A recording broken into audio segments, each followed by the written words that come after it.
من پێش بەشداریکردنم لە کۆرسی چالاکردنەوە تووشی حاڵەتێک ببووم کە زۆر نزیک بوو لە زەهای مەرەوە.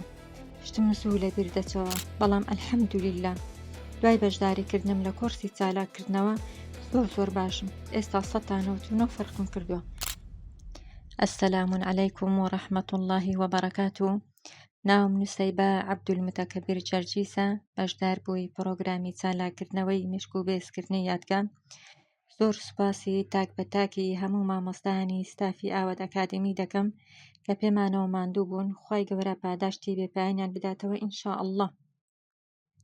من پێش بەشداریکردنم لە کۆرسی چالاکردنەوە تووشی حاڵەتێک ببووم کە زۆر نزیک بوو لە زەهای مەرەوە. شتم زوو لە بیر دەچەوە، یعنی وام لێ هاتبوو کە ڕۆژێکان چایم کردە سەر تەباغ، بیرم چۆوە چایم لەسەر تەباغ دانەوە. بڕوا بکەن بە بۆنی سوتاوی قۆری بیرم هاتوۆتەوە چایم لەسەر تەباغە. ئەم حاڵەتەم 5 جار بەس لە یەک ڕۆژدا ڕوویدا، یعنی لە هەموو ڕووی ژیانم ئەوە زۆر دووبارە دەبەوە.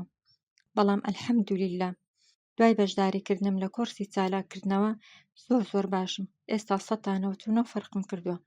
لە ڕووی لەبەرکردنەوە سەرەتا بە 2 سەعات 2 دێرم پێ لەبەرکرا، بەڵام ئێستا بە 5 دقە 5 دێر لەبەر دەکەم. ئەلحەمدولیلا ئەوەش فەزلی خوای گەورەیە. ئینشاءالله تا کۆتایی کۆرسەکە بە 3 دقە دەیگەێنمە 1 لاپەڕە بە پشتیوانی خوای گەورە.